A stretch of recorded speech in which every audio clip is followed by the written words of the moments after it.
It's the one thing that we all have, the mind, right? But it's the one thing that we don't have a manual for. We buy a blender, we get a manual. Our iPhone comes with a manual. We get a car and it has a manual.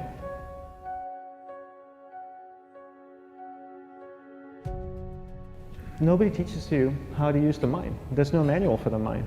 So this, I think, is one of the most essential things in making progress in our life, is really understanding how our mind works. It's the one thing that we have to live with 24 hours a day, 7 days a week. We have no choice. Imagine if most of you slept 8 hours a day, which most of you don't. You slept and you were awake 16 hours a day. In the 16 hours you practice your awareness just randomly moving from one thing to another, to another, to another, all day practice being distracted. What would you be good at after 6 months?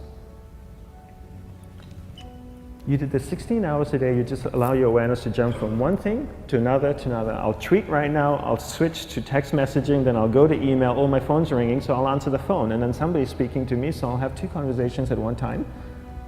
And I'll just do this 16 hours a day, 7 days a week.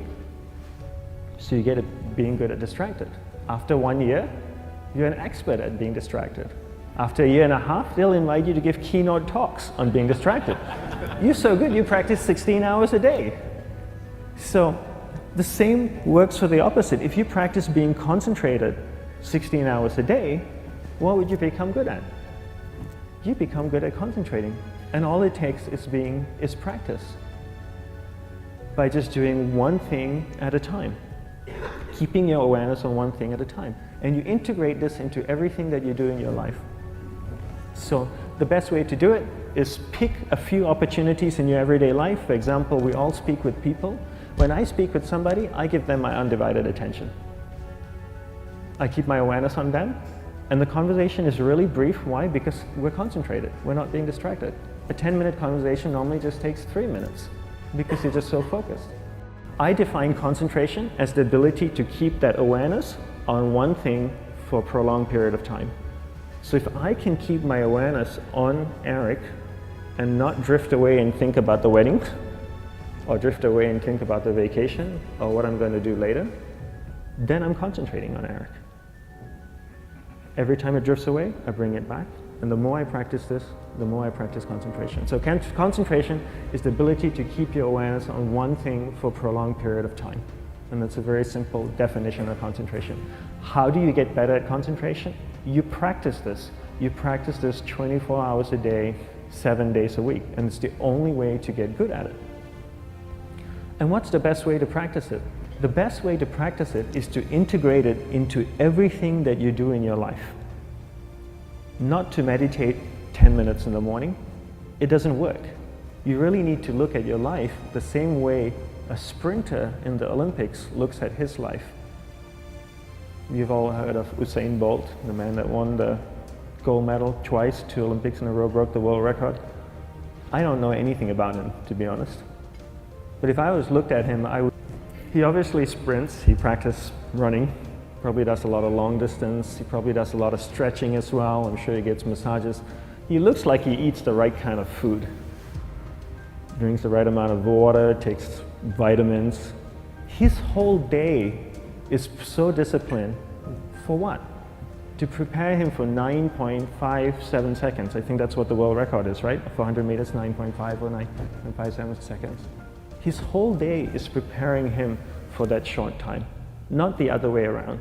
A lot of people say, you know what, I need to be more concentrated. So you know what, I'm going to meditate in the morning, I'll sit down for 2 minutes.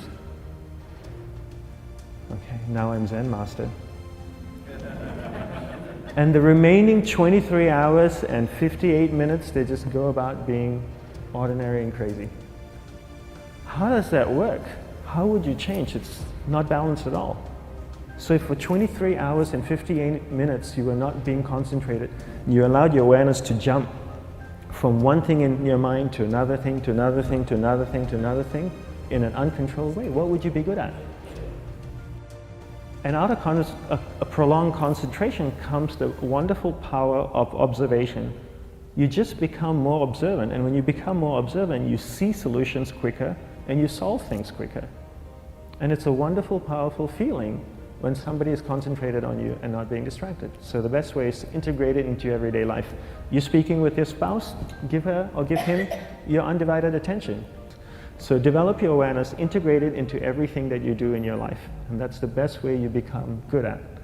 The next thing we need to develop is develop your will.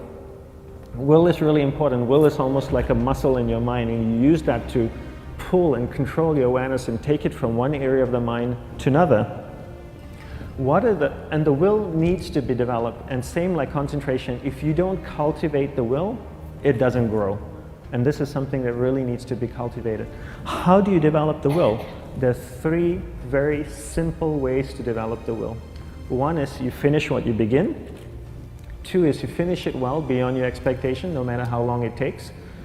3 is you do a little bit more than you think you can do. All of those things require effort, and effort is will. It's so much easier to start a project than to finish a project, right? When you start a project, you're feeling creative, you're feeling inspired, you're full of energy. At the end of the project, you go, whose idea was this? So it requires tremendous amount of will to finish, and every time you complete something, you develop a little bit more will, and you have that muscle. And will is an amazing thing to develop, because once you develop will, that same will you can use in every aspect of your life to keep your awareness on one thing at a time, to finish projects, to see things through to the end, anything you want. The best way to develop will, bring it into your everyday life, into everything that you do. Give you an example, the way I integrate it into my everyday life, I try and finish what I begin. So for example, going to sleep. I sleep every night, so I put on my pajamas, I floss, I brush my teeth, I go to bed, I sleep, I wake up in the morning, I make the bed. Why? Because I'm finishing what I start.